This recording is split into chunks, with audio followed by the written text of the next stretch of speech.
अस्सलाम वालेकुम। कल 2 दिन से हमने उपसर्ग और प्रत्यय दोनों के बारे में हमने जानकारी प्राप्त की है। आज हम वाक्य के प्रति थोड़ी सी जानकारी प्राप्त करेंगे। तो वाक्य जो है अंग्रेजी में उसे सेंटेंस कहते हैं। So what is a sentence? A sentence is a group of word arranged in A proper order which gives full meaning. तो इसी तरह वाक्य किसे कहते हैं? वाक्य उसे कहते हैं जो सार्थक शब्दों का वो समूह जो व्यवस्थित हो और अर्थ दे। उदाहरण, बिजली चमकती है, तो ये एक वाक्य है। अब इसी तरह के कई छोटे छोटे वाक्य बना सकते हैं। यह लड़का है, वह लड़की है, लड़का खेलता है, लड़की दूध पीती है, इस तरह से। तो वाक्य के भेद, तो भेद को हम वर्गीकरण भी कहते हैं, चाहे वो भेद हो या वर्गीकरण हो, ये दो भी एक ही है। तो वाक्य के भेद, तो वाक्य के भेद जो है दो हैं। पहला जो है अर्थ की दृष्टि से वाक्य का वर्गीकरण, और दूसरा अर्थ की दृष्टि से वाक्य का वर्गीकरण। तो पहले हम रचना की दृष्टि से वाक्य के कितने भेद हैं। तो रचना की दृष्टि से वाक्य के 3 भेद हैं। तो पहला जो है सरल वाक्य, दूसरा जो है मिश्र वाक्य, और तीसरा जो है संयुक्त वाक्य। आए बात समझ में? तो वाक्य का डेफिनेशन जो है और इसका एक उदाहरण है, और वाक्य के भेद या वर्गीकरण। तो वाक्य का वर्गीकरण 2 आधार पर किया जाता है, एक रचना के आधार पर और दूसरा अर्थ के आधार पर। रचना के आधार पर वाक्य का 3 वर्गीकरण है। पहला जो है सरल वाक्य, दूसरा जो है मिश्र वाक्य, और तीसरा जो है संयुक्त वाक्य। तो अब हम सरल वाक्य की ओर ध्यान देंगे। सरल वाक्य अंग्रेजी में से सिंपल सेंटेंस कहते हैं। तो सिंपल सेंटेंस में क्या होता है? सरल वाक्य में एक उद्देश्य और एक विधेय। तो उद्देश्य जो है अंग्रेजी में उसे सब्जेक्ट कहते हैं। तो सब्जेक्ट में क्या होता है? नाउन होता है। तो नाउन को हिंदी में क्या कहते हैं? कर्ता। तो सरल वाक्य में ये कर्ता होता है, और विधेय जो है उसे अंग्रेजी में प्रेडिकेट कहते हैं। तो ये प्रेडिकेट में क्या होता है? वर्ब होता है। तो वर्ब किसे कहते हैं? एक्शन वर्ड को वर्ब कहते हैं। वर्ब को हिंदी में क्या कहते हैं? क्रिया कहते हैं। तो सरल वाक्य में क्या होता है? एक कर्ता होता है और एक क्रिया होता है। तो उदाहरण, बिजली चमकती है।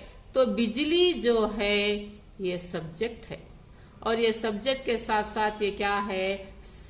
कर्ता है, इन्हें नाउन है। दूसरा, पानी बरसा। पानी जो है सब्जेक्ट है, बरसा जो है एक्शन वर्ड है, वो क्रिया है। इसी तरह ऊपर देखो, चमकती है। चमकना जो है ये क्रिया है, इन्हें एक्शन वर्ड है। तो इसलिए ये चमकती है जो है ये क्रिया, और ये कर्ता। पानी कर्ता, बरसा क्रिया, इन्हें subject that is noun and one action word verb. ये सब्जेक्ट और ये एक्शन वर्ड। तो ये हो गया अपना सरल वाक्य। अब हम जाएंगे मिश्र वाक्य। तो मिश्र वाक्य में क्या है? सरल वाक्य। तो सरल वाक्य का दूसरा नाम क्या है? साधारण वाक्य। तो सरल वाक्य के अतिरिक्त दूसरा अंग वाक्य, यानी अंग वाक्य को हम अंग्रेजी में क्या कहते हैं? सबऑर्डिनेट सेंटेंस हो। तो मिश्र वाक्य में दो वाक्यों की आवश्यकता होती है, एक सरल वाक्य और उसके आधार पर उसका दूसरा अंग वाक्य। तो ये अंग वाक्य जो है इस सरल वाक्य यानी मुख्य वाक्य के ऊपर आधारित होता है। उदाहरण, वह कौन सा मनुष्य है, तो ये एक वाक्य हो गया और ये जो है मुख्य वाक्य मेन सेंटेंस। इसी से आश्रित दूसरा वाक्य बनता है, जिसने महाप्रतापी राजा भोज का नाम ना सुना हो। तो ये जो है सबऑर्डिनेट सेंटेंस यानी के अंग वाक्य। तो ये अंग वाक्य जो है ये मुख्य वाक्य के ऊपर आश्रित होता है। अब जाएंगे संयुक्त वाक्य। तो संयुक्त वाक्य क्या होता है? सरल वाक्य या अथवा मिश्र वाक्यों का मेल संयोजक अवयवों द्वारा होता है। संयोजक इसका अर्थ होता है जुड़ना या जमाना, या जमने के लिए जो अवयव का प्रयोग हम करते हैं उसे संयुक्त वाक्य कहते हैं।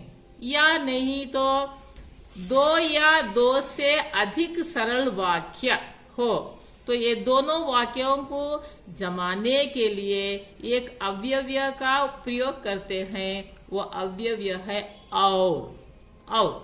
उदाहरण, मैं आया और वो गया। मैं आया एक साधारण वाक्य, वो गया दूसरा साधारण वाक्य। ये दोनों वाक्यों को जमाने के लिए जो अव्यय का प्रयोग हम करते हैं वो संयुक्त है। संयुक्त का अर्थ है जमाना या जोड़ना। वो जोड़ने के लिए, जमाने के लिए जो शब्द का हम प्रयोग करते हैं वो जो है अव्यय। तो और जो है अव्यय हुआ। इसी तरह दूसरा वाक्य, मैं रोटी खाकर लौटा कि पेट में दर्द होने लगा और दर्द इतना बड़ा कि डॉक्टर को बुलाना पड़ा। तो यहाँ पर और लगाने से ये एक वाक्य और ये दूसरा वाक्य जुड़ जाता है।